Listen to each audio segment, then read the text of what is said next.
MTA to Reading Comprehension of Social Studies Texts and Documents. Number 1 is SQ3R. SQ3R or SQRRR is a reading comprehension method named for its 5 steps: survey, question, read, recite, and review. It is a way to read academic materials such as textbooks, articles, research studies, or manuals that can increase comprehension and improve the ability to recall it. A description of each step is discussed below. Survey: a quick preview or overview of an entire textbook or a single chapter. It is mainly carried out before memorizing or understanding the concepts.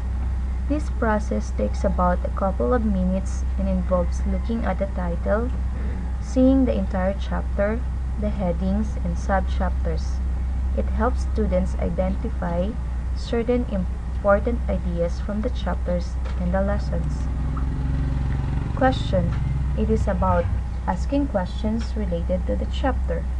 This process generally takes about 40 seconds and helps the reader understand that asking questions and seeking answers immediately will help retain ideas that the chapter contains. It helps the readers engage and concentrate on what he or she is reading. Read: this is necessary because reading automatically makes the reader understand the chapter better and in an effective manner, enabling him or her to retain it for a long time to come. It is very necessary that the reader properly understand the chapters and subchapters. This needs immense concentration. Recite: this is important to understand what one is studying. This should take no longer than 5 minutes depending on the length of the chapter. It is also important that the recitation is in their own words and not word-to-word repetition from the book. Understanding and repeating in own words make the concepts clearer than simply memorizing the pattern of the book chapters or the language that is used in the respective books. Review: this is about reviewing the chapters learned using the above-mentioned steps. After reviewing, one can try to recall or remember what one has learned. The more the students can remember, the greater and effective the study rate.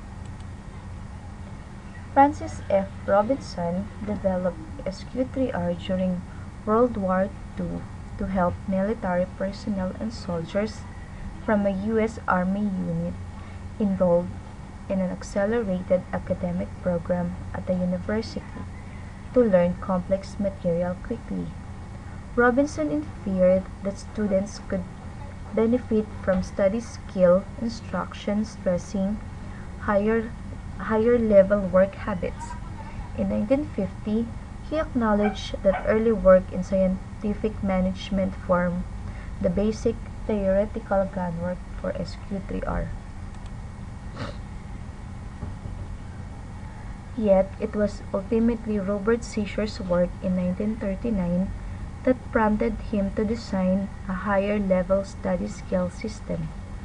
Seizur felt the work method selected by a person, or the qualitative variations of reacting to a situation, was an additional variable to consider apart from the traditional biological and prior training factors that influence individual differences in human performance.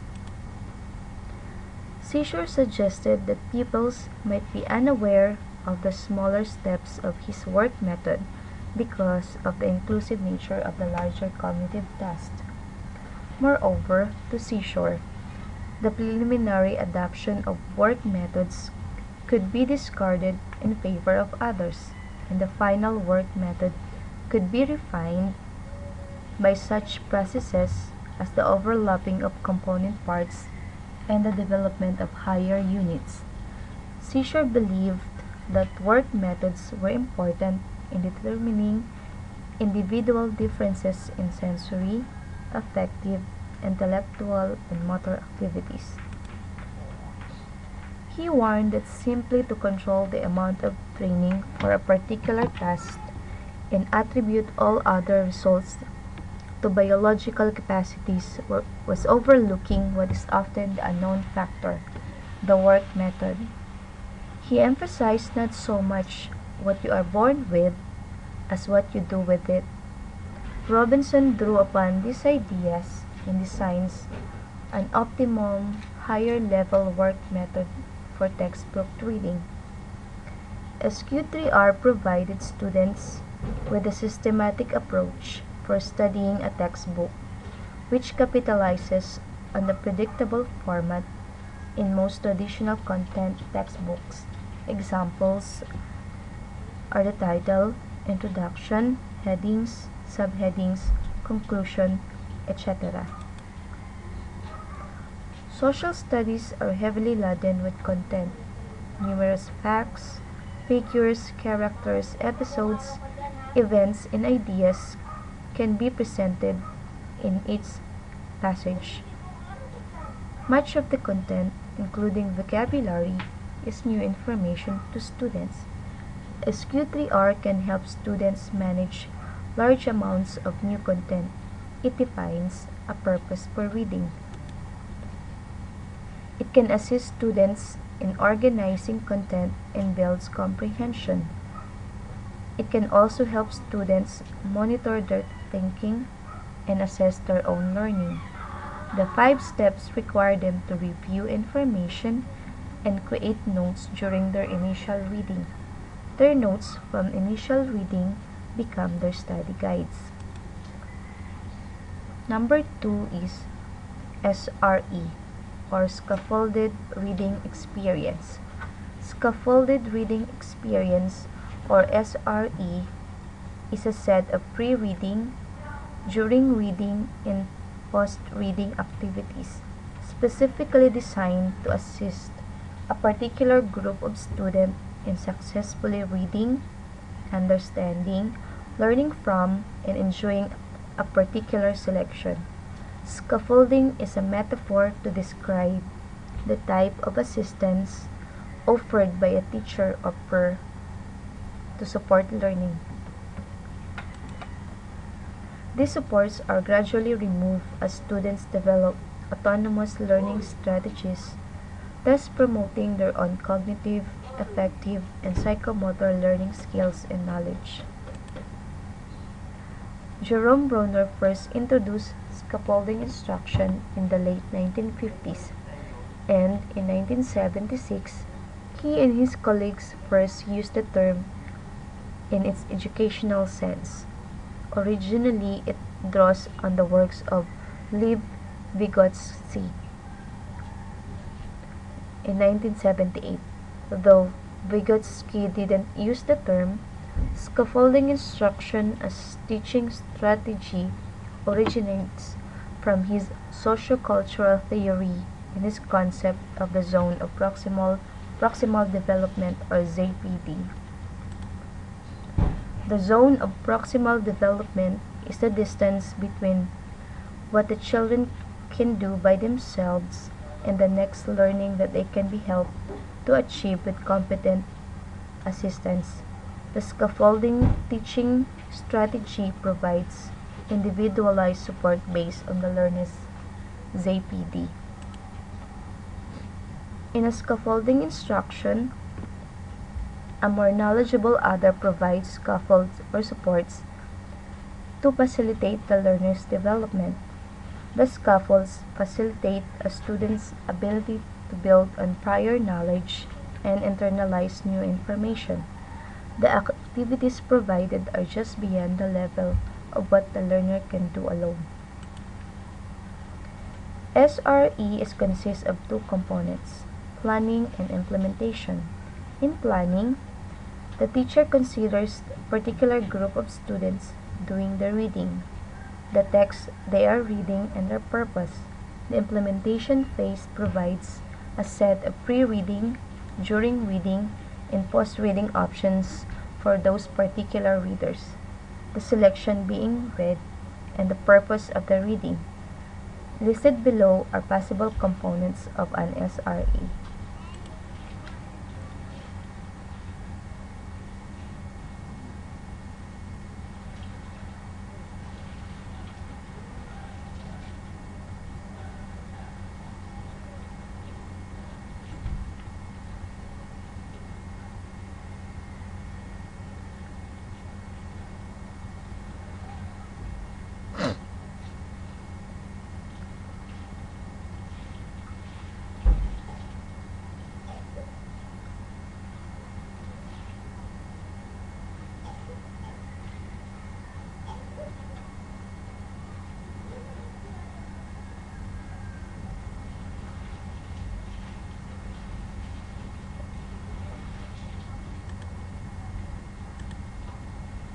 Pre-reading activities prepare students to read an upcoming selection.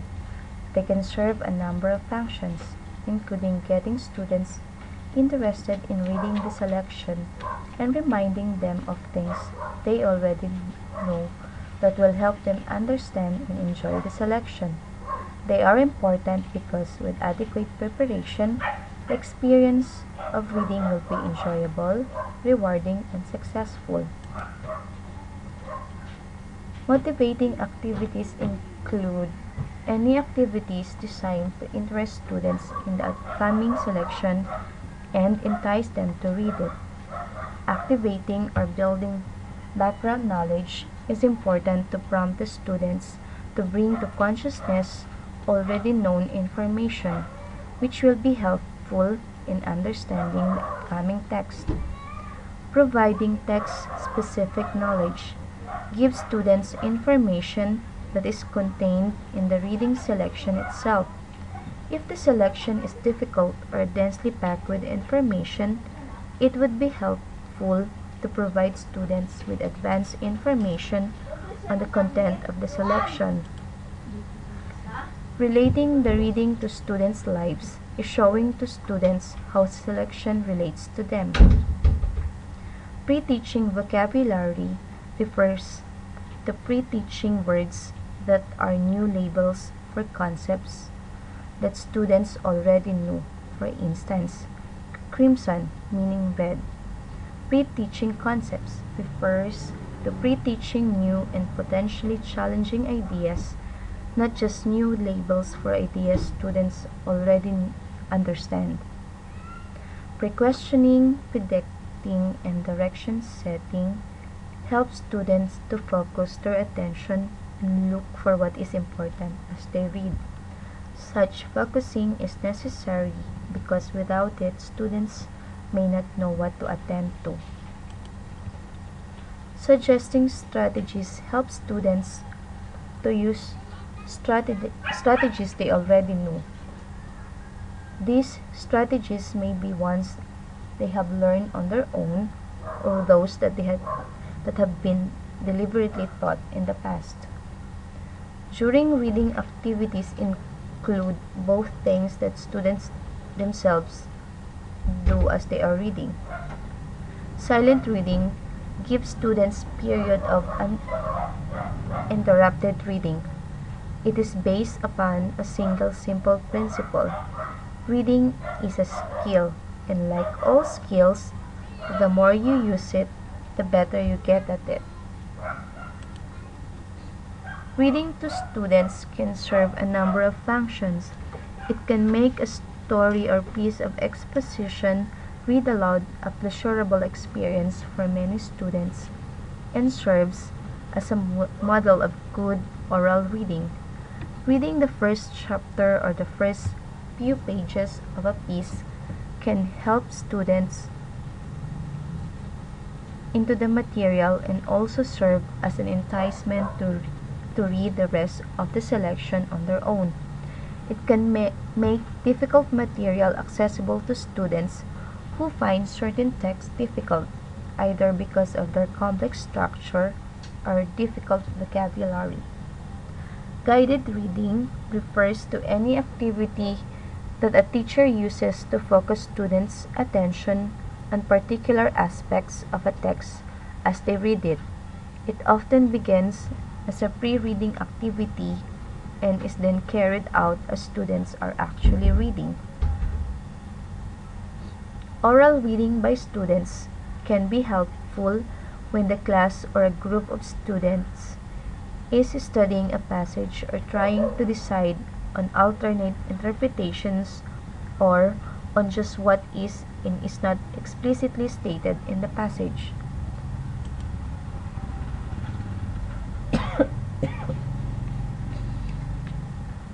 Modifying the text is necessary to make the reading material more accessible to students. It can involve presenting the material on audio or videotapes, changing the format of a selection, simplifying a text, and shortening a text by telling students they need only certain parts of it. Modifying the text is called for in situations in which reading selections present too much of a challenge because of either the length or difficulty. Post-reading activities serve a variety of purposes. They provide opportunities for students to synthesize and organize information gleaned from the text so that they can understand and recall important points, evaluate an author's message, his or her stance in presenting the message, and the quality of the text itself, evaluate understanding of the text, respond to a text in a variety of ways, to reflect on the meaning of the text, to compare differing texts and ideas, to imagine themselves as one of the characters in the text, to synthesize information from different sources, to engage in a variety of creative activities, and to apply what they have learned with the classroom walls and in the world beyond the classroom. Questioning activities gives the teacher an opportunity to encourage and promote higher order thinking, to nudge students to interpret, analyze, and evaluate what they read. Questions can also elicit creative and personal responses. It is also a measure if the students have gained what they needed to gain from the reading. Teachers are not the only ones who should be asking questions after reading. Students can ask questions of each other, ask the teacher, and they can ask questions they plan to answer through further reading or searching other resources. For example, the internet. Discussion, whether in pairs or small group or involving the entire class should be frequently done. It gives students a chance to offer their personal interpretations and responses to a text and hear those of others. It is also a vehicle for assessing whether or not reading goals have been achieved, to evaluate what went right with the reading experience, what went wrong, and what might be done differently in the future. Writing is a task that should be used more frequently. It is a well-known fact that reading and writing are complementary activities and often to be dealt with together. It is important to be sure that students are adequately prepared for writing. This means that if students are expected to write about a selection, the teacher needs to be sure they have comprehended the selection well. Students can write to discover what they have comprehended in a selection or to deepen their understanding of it. Drama refers to any sort of production involving action or movement. It offers a range of opportunities for students to get actively involved in responding to what they have read. Examples of these are short plays, skits, pantomimes, and readers' theater. Artistic, graphic, and nonverbal activities include visual art, graphics, music and dance, and media productions such as videos, slideshows, and audio tapes, as well as constructive activities that a teacher might not typically think of as artistic. The most frequent activities involve creating graphics of some sort, maps, chart, trees, diagrams, schematics, and the like. Others include constructing model or bringing in artifacts that are somehow responses to the selection read. Artistic nonverbal activities are useful because they are fun, a little different from typical school tasks, and provide opportunities to students to express themselves in a variety of ways, thus creating situations in which students of varying talents and abilities can excel. Application and outreach activities include both concrete and direct applications. For instance, cooking after reading a recipe, and less direct ones. Attempting to change some aspect of student government after reading something about state government that suggests the possibility. It also includes activities that extend beyond the campus. For instance, planning a drive to collect used clothes and food after reading a news article about a flooded municipality nearby, or taking a field trip to a local art museum after reading one of the artists represented there. Building connections helps students build connections between the ideas they encounter in reading and other parts of their lives. Reteaching is done when students have not achieved the reading goals or the level of understanding necessary. The best time is usually as soon as possible, after students first encounter the material. Reteaching may consist of simply asking the students to reread parts of a selection. It may also include mini lesson on some part of the text that has caused students problems, and students who have understood a particular aspect of the text may assist other students in achieving similar understanding. Readings in the social studies embraces various forms of text. Examples are primary and secondary sources, nonfiction, fiction, poetry, and textbooks. Exposure to these various text structures provides students with multiple perspectives while enriching their understanding of people in the past. SRE can help students to capitalize on the benefit offered by the variety of text and develop historical understanding skills, the ability to evaluate, analyze, and synthesize historical evidence surrounding problems or issues that have no right or wrong answers.